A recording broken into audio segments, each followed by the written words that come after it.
పలుగు జయాలు నిరతము మాకు నీడగ నిలచి, నిరతము మాకు నీడగ నిలచి జయము నీయవే అమ్మా, జయము నీయవే అమ్మ భవానీ జననీ శివకామిని, జయ శుభకారిణి విజయరూపిణి జననీ శివకామిని, ఓంకారరూపిణి క్లీంకారవాసిని జగదేకమోహిని ప్రకృతి స్వరూపిణి, ఓంకారరూపిణి క్లీంకారవాసిని జగదేకమోహిని ప్రకృతి స్వరూపిణి, వైష్ణవి భార్గవి వాగ్దేవి త్రిపురాంబికే, వింధ్య విలాసిని వారాహి త్రిగుణాత్మికే, వైష్ణవి భార్గవి వాగ్దేవి త్రిపురాంబికే, వింధ్య విలాసిని వారాహి త్రిగుణాత్మికే, భవతి విద్యాం దేహి భగవతి సర్వార్థ సాధికే, సత్యార్థ చంద్రికే మాం పాహి మహనీయ మంత్రాత్మికే, మాం పాహి మహనీయ మాయాత్మికే, మాం పాహి మహనీయ మంత్రాత్మికే, మాం పాహి మహనీయ మాయాత్మికే, నిత్యానందకరీ వరాభయకరీ సౌందర్య రత్నాకరీ విద్భూతాఖిల పాపనాశనకరీ, లక్ష్మీర్వరలక్ష్मीश्च ప్రసన్నా మమ సర్వదా, ఓం హిరణ్యవర్ణాం హరిణీం సువర్ణరజతస్రజాం చంద్రాం హిరణమయీం లక్ష్మీం జాతవేదో మమావహ, తాం ఆవహ జాతవేదో లక్ష్మీం మనపగామినీం, యస్యాం హిరణ్యం విందేయం గామశ్వం పురుషానహం అశ్వదా. ఓం శ్రీమాత్రే నమః. శ్రీదేవి సిరిలోకి స్వాగతం సుస్వాగతం. ఈరోజు పరమాద్భుతమైన పరమ పవిత్రమైన జగన్మాత లోకమాత పావని భవాని 3 రూపాలతో వెలిసిన మహంకాళి మహాపార్వతి మహాలక్ష్మి స్వరూపంగా వెలిసిన అమ్మవారి ఆలయ విశేషాలు చెప్పబోతున్నాను. ఇంతవరకు నాకు తెలిసి యూట్యూబ్లో కూడా ఈ అమ్మవారి గురించి అంతగా తెలియలేదు, కానీ పరమ పావనమైన క్షేత్రం ఇది. ఈ అమ్మవారు ఏంటంటే 100 సంవత్సరాల కిందట అమ్మవారిని ఇక్కడ 3 రూపాలుగా, ఏది మహాలక్ష్మి మహాపార్వతి మహంకాళి రూపాలుగా ఇక్కడ అమ్మవారిని 3 రూపాలుగా పెట్టారంట చెక్కతో చేసి. కానీ ఆ తర్వాత పూజా విధానాలు సరిగ్గా జరగడం లేదని చెప్పేసి ఇక్కడ అమ్మవారు ఉగ్రరూపం దాల్చారు. ఉగ్రరూపం దాల్చి ఆ తర్వాత అక్కడ చెన్నై నుండి వారి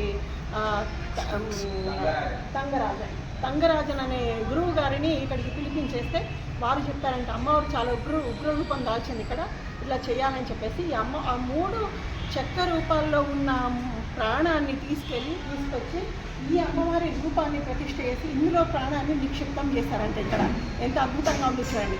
ఇంతే కాకుండా ఇంకా ఆలయం ఎదురుగానే ఒక చెట్టు ఉంటుందండి. ఆ చెట్టు కింద అమ్మవారు ఇందులో నుంచి ఒక రూపం వెళ్ళి మహంకాళి రూపం అంటారు, చెట్టు కింద మహంకాళి అమ్మవారు ఆ చెట్టు కింద ఒక కన్ను రూపంలో అక్కడ వెలిసారంట. అక్కడ ఇప్పుడు నేను ఎక్కడైతే పూజలు చేస్తానో మీరు చూడండి, మీరు చెట్టు కింద. కానీ రాను ఇంకా మెల్లిమెల్లిగా అమ్మవారి రూపాన్ని తయారు చేసింది అనమాట. అద్భుతంగా ఉంటుంది. నేను కొన్ని సంవత్సరాల నుండి అనుకుంటున్నాను అమ్మవారికి ఇక్కడ పసుపు కుంకుమ రాయాలి, అమ్మవారికి చిన్న అభిషేకం చేసుకోవాలి అనుకుంటున్నాను. అది ఈరోజు నెరవేరింది. ఇది ఆలయ చరిత్ర అండి. తప్పకుండా రండి ఒకసారి. కార్ఖానా, హైదరాబాద్ కార్ఖానాలో ఇక్కడ వెలిసిన అమ్మవారి క్షేత్రము, పక్కనే శివాలయం కూడా ఉంటుంది. దీనికి నిజంగా లైవ్ ఎగ్జాంపుల్ ఏంటంటే నా జీవితంలోనే జరిగిందండి. 7 years కిందట మా బాబుకి ఇంట్లో ఉన్న వీసా పాస్పోర్ట్స్ అన్నీ మిస్ అయిపోయాయి. ఇక్కడ మేము అప్పుడు హైదరాబాద్లో ఉండేవాళ్ళం. మిస్ అయిపోయింది, ఏంటి అనేది అర్థం కాలేదు. బాబు చాలా బాధలో ఉన్నాడు. నేను ఇక్కడ నుండి మేము కరీంనగర్ వెళ్ళేటప్పుడు నాకెందుకో ఈ ఆలయం దగ్గర ఆగాలనిపించి అర్చకుల వారు ఉన్నారు, లోపలికి వెళ్ళి ఎంత హృదయ విదారకంగా నేను ఏడ్చిన అంటే అది నాకు చెప్తుంటేనే నేను వచ్చినాను. నా బాబుకి ఎందుకు ఇట్లయింది, తప్పకుండా బాబుకి అది దొరకాలని చెప్పేసి కనీసం అక్కడ ఇక్కడ చెప్పుకోవడము, ఇంట్లో సుందరకాండ పారాయణ హోమం చేయడము. ఆ తర్వాత దాదాపు నాకు తెలిసి వన్ మంత్లోనే బాబుకి పోస్ట్లో వచ్చినాయండి. అది ఆ పేపర్స్ అన్ని ఏదైతే వీసా, పాస్పోర్ట్ ఏవైతే మిస్ అనుకున్నామో పోస్ట్లో వచ్చినాయి అనమాట. మళ్ళీ రావడము, అమ్మవారి దర్శనం వేసుకొని కుంకుమార్చన వేసుకోవడము. ఈరోజు అక్కడ చెట్టు కింద ఉన్న అమ్మవారికి వెలిసిన సాక్షాత్తు స్వయంభూగా వెలిసిన అమ్మవారు అనమాట. ఆ అమ్మవారికి నేను పూజ చేసుకోవడం ఇదంతా నా జన్మల పుణ్యంగా భావిస్తున్నాను. శ్రీమాతాకి మహారాజ్ఞి శ్రీమత్ సింహాసనేశ్వరి చిదగ్నికుండ సంభూత దేవవాక్య సముద్యత ఉద్యద్భాను సహస్రాభ చతుర్బాహు సమన్విత రాగస్వరూపపాకాశ క్రోధాకారాంబుజోజ్వల మనోరూపేక్షు కోదండ పంచతన్మాత్రసాయక. ఎంత చదువుకున్నా ఎంత చెప్పినా ఏం చేసినా అమ్మ దయ ఉండి అన్నీ ఉన్నట్లేనండి. తప్పకుండా శివాలయం మూసివేశారు. తప్పకుండా వీలైన వాళ్ళు తప్పకుండా అమ్మవారి ఆలయానికి రండి, దర్శనం చేసుకోండి, తరించండి. ఈ ఆలయ చరిత్ర తప్పకుండా ప్రతి అక్షరం వినండి. అమ్మవారు నవదుర్గలతో సహా అమ్మవారు ఇక్కడ ఆలయంలో కొలువై ఉన్నారు. ఇక్కడ చూడండి శ్రీ స్కంద దుర్గాదేవి అమ్మవారు ఇక్కడ నవదుర్గల్లో ఒక మాతా స్వరూపం. ఓం శ్రీమాత్రే నమః. ఇలా మళ్ళీ మనం లోపలికి వెళ్ళాలి. లోపలికి వెళ్తే ఇక్కడ శ్రీ నవదుర్గాదేవి ఓం శ్రీమాత్రే నమః. చాలా పరమ పవిత్రంగా ప్రశాంతంగా ఉందండి అమ్మ. ఇక్కడ అమ్మ రూపము, ఇక్కడ పేరు ఇక్కడ చూద్దాం, మహంకాళి అనుకుంటా. శ్రీ మహాలక్ష్మీదేవి అమ్మవారి ఇక్కడ శ్రీ మహాలక్ష్మి తల్లి. ఆ తర్వాత ఇంకా లోపలికి వెళ్తే ఇక్కడ అమ్మ షోడశ దుర్గాదేవి తల్లికి మంచిగా నమస్కారం చేసుకొని మీ అందరికీ అమ్మ ఆశీస్సులు ఉండాలి అని చెప్పేసి కోరుకుంటున్నాను నేను. ఆ తర్వాత ఇక్కడ అమ్మవారి రూపము కనిపించట్లేదు సరిగా. మొత్తానికైతే ఈ అమ్మ ఒక రూపమే, మొత్తం నవదుర్గలు అన్నమాట. ఆ తర్వాత ఇక్కడ ఒక రూపం చూడండి అమ్మవారు కనిపిస్తుంది కదా. ఓం శ్రీమాత్రే నమః అనుకోండి. ఇటువంటి అమ్మవారి పల్లకి సేవ అన్నమాట. ఇది దానికోసం ఇది ఊంజల్ సేవ కోసం యూజ్ చేస్తారు. తర్వాత ఇక్కడ అమ్మవారు కూష్మాండ దుర్గాదేవి ఇక్కడ ఓం శ్రీమాత్రే నమః. తర్వాత ఇక్కడ అగ్ని దుర్గాదేవి ఇక్కడ అమ్మవారు ఓం శ్రీమాత్రే నమః.